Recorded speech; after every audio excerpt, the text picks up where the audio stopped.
you today? Very good. You're still here. I hear that it is the people who sit the longest and are there to the bitter end that are the winners. Have you heard that? So that means you are winners. Do you like that? Yes, me too. Me too. I like being a winner. It's always a good thing. Well, my name is Jarl Mo, and I am from Norway. So my English isn't that good. So during my presentation, I may say some wrong words, or it's not going to be correct grammatically. Is that okay? Is that okay? Okay, thank you very much. I'm doing well. Thank you. I have my teacher down here. He's going to make sure all my grammar is correct. Thank you, sir. Now, how many people in this room would like to pay less tax? There's sitting a guy over there who feels it's okay. Some people think it's okay. That it's okay to pay a lot of tax. Well, I normally say that there are things that you know, there are things that you don't know, there are things that you know that you don't know, but the biggest thing of all are the things you don't know that you don't know. Example, I hope that you know that you can't do brain surgery. Do you? Good. Now, the big thing, though, is the things we don't know that we don't know. And the thing is that every time we tap into that area in our lives, that's when things happen. Because you increase your knowledge and you become more knowledgeable. Is that correct, sir, my grammar? Good. More knowledgeable. And then you do more things. Now, we are going to talk a lot about the things you don't know that you don't know today. And if I have done my job correctly here from stage today, you will know it. Because guess what? You are not going to sleep tonight. So when you wake up tomorrow being a bit grumpy and thinking, I didn't sleep very well, then you understood what I taught you here today. And if somebody starts crying during my presentation, there are some tissues in the back. Now, I'm a founder of the company Tax Wizards. And Tax Wizards is one of the leading international tax companies, helping people in the internet industry to pay less or zero tax. Would you like to know what I know? Yes. Okay, good. I come to the right place. Well, I'm a speaker. I'm an investor. I'm an author. And an entrepreneur. And I'm also a husband. Of these things on my list, what do you think is the most difficult part? Yes! And the speaker before me said, the biggest expense in your life are taxes. No, it's your wife. I just found out. So be aware. Now, I hope you have pen ready and able to write things down. Now, we are going to discuss these things and write them down. We're going to talk about IBC. IBC stands for International Business Company. Then we are going to talk about something called CIBC, and that stands for Cyprus International Business Company. And then we are going to talk a little bit about something called CGT, which stands for Capital Gains Taxes. And how do we feel about capital gains tax? Yes! I hate it. I really hate it. And we are going to discuss a little bit about that. Now, we are also going to discuss these two things before we move on. It's called tax avoidance and tax evasion. Now, who knows which of the two on this list is a bit naughty? Evasion. Tax evasion is basically just putting money in your pocket as a person that you should have had paid taxes on, not telling anybody about it. And I'm sure you have heard stories about people who's been busted on tax evasion, right? No. We are going to talk about tax avoidance. Because actually, even though it sounds a bit naughty, tax avoidance is actually legal. Tax avoidance means planning for avoiding to pay more tax than you need.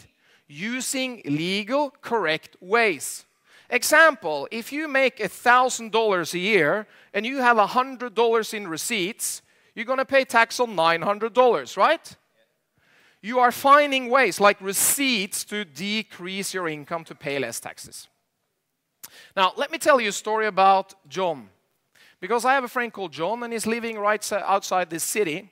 And John woke up this morning, was very, very tired. He got out of bed and he switched on the light to go into the bathroom and he paid taxes. Then he walked over into his bathroom, over to his tap, and he turned on the water and paid taxes. After washing his face, putting on his clothes, he went into his kitchen and decided to eat some breakfast. So as he was sitting down, pouring himself a cup of coffee with some stuff to eat, some toast on a rye, he paid taxes. Then he went downstairs to his car because he's living outside the city. So he went down to his car. He got into his car. He started the engine and paid taxes. Then he drove from where he's living into his work. And as he was driving into the city, there was a big sign saying congestion charges. And then he came to work and he ran up to work. He sits down and it's a Saturday. He sits down and as he sits down, starting working, he paid taxes. And it's a bit sad story because we actually lost John. And when we lost John, his family needed to pay taxes. This is the world you are living in. Would you like to get out of that? Yes. Would you like to do something about it? Say yes. Yes. Yes. Very good. I have some energy in the room. We want to do something about it. Because the thing is, you're paying so much tax. I mean, you're paying income tax, you're paying national insurance, you are paying all these different taxes, VAT, everything that you are doing, you're paying taxes. It doesn't matter if all your income was completely tax-free and you put it in your pocket, as soon as you go to Starbucks, you start paying. Right? So there is no way you can get away from it. You have to pay tax to help your environment, your country, etc., etc. Of course, we have to do that. But why pay more than needed if we don't have to? Do you agree? Yes. So we're going to discuss how we can avoid paying more taxes than we need. Now, how many people in this room like cake?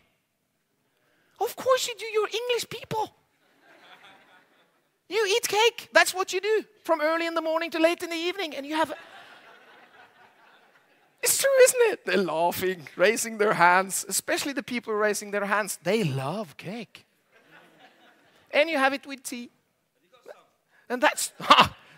We're going to discuss it here. I'm going to actually describe to you now, sir, how you can have a delicious tax wizard's cake.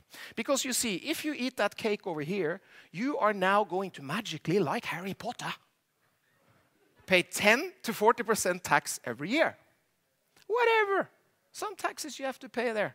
Now, I need, without Harry Potter's help, by the way, I can also make cake. And that means that you will have the same fantastic result. It will be delicious in your mouth and you will love it. It will look the same. You will have the same end result having cake. And if you eat my cake, you are going to pay 0 tax. Now, I know this is a difficult question. But which cake do you want? We're going to do a little test. The people who would like the cake on the left, please say yes now. Almost. And the people who would like to have the Harry Potter cake over there, please say yes now. Yes. Wow. Well, let's do that again. Say it again now. Yes. Wow. This is amazing. Now, that's fantastic. And we're going to discuss it. What I mean is, let's say you're going to have an internet business. Are you interested in having an internet business and making money on the internet? Yeah. Fantastic. So let's say you have this internet business. And now you have your internet business and you're going to make money. You are going to have the result making money.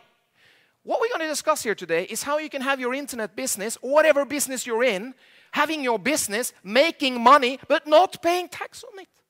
Is that interesting? Yes. Very good. Now, what is really tax planning? Well, tax planning, of course, is something that most people don't do. What you guys do is that you get an accountant. Now, having an accountant is a good thing, but that is no tax planning. Actually, many accountants, they just basically take your receipts from your income, and then they are left with whatever is the profit, and you have to pay tax on it. Isn't that correct? That's not tax planning.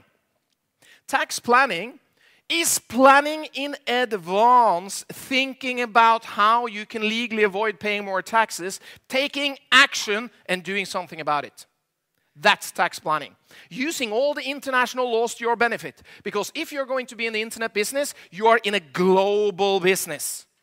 Right. You can have clients anywhere in the world. They can send you money on checks, on Visa cards, etc. Couldn't they? Now, you have to plan how to deal with that, and you have to do that now. Would you like to do it now? Yes. Would you like to think ahead? Yes. Very good. Now, here are some very important things. Everybody has the right to decide where to be tax resident. Many people come to me and say, to do this tax planning thing, do I have to leave? Do I have to go somewhere else? No, you can stay here, okay? But if, of course, you leave somewhere else, you will be that, and you will pay taxes over there. Everybody has the right to use international tax planning to their benefit. That's your right. And remember, a company is a different legal identity than you. And just to drive this point through, I would like to give you an example. Can you guys have shares in Vodafone? Yes. And if you're a shareholder, do you have to pay taxes on the profits of Vodafone? No. If you're a shareholder, Vodafone makes whatever, $1 trillion. You are just a shareholder. It's the company's responsibility to pay the tax, not you. Now, do you have to file the accounts for Vodafone? No. Vodafone is Vodafone. You're a shareholder. You're a shareholder. That's the company over there. Two different legal identities. Very, very important. And in anything you do in your life, you have 3 choices. And write these choices down. Number 1. Whatever you're doing, let's say you're doing internet business, you're setting up a domain or a website. Let's talk about that as an example. You have 3 choices. Number 1, you can do it and set it up in your name. In your name. That's number 1. Number 2, you can set it up using a limited company in your country. You can put it into the limited company's name in your country. Number 3, you can set it up in an IBC. So you could own the domain and websites and everything through an IBC, International Business Company. Basically a company which is just as any limited company, but it's not registered in your country. Do you understand? That's the IBC. Those are the 3 choices. Whatever you're doing in your life, always think about them. You're going to buy a house. You can buy the house in your name, through a company's name, in your country, or through an IBC. You're going to buy and sell shares in your name, through a limited company, or through an IBC. You always have those options. And let's discuss why we're going to use an IBC. Do you know that if you make $1 or £1 or whatever, or euro, whatever you're making, do you know about 80% of all that money is going to disappear in taxes? It's absolutely unbelievable. If you use an IBC to do all your different business,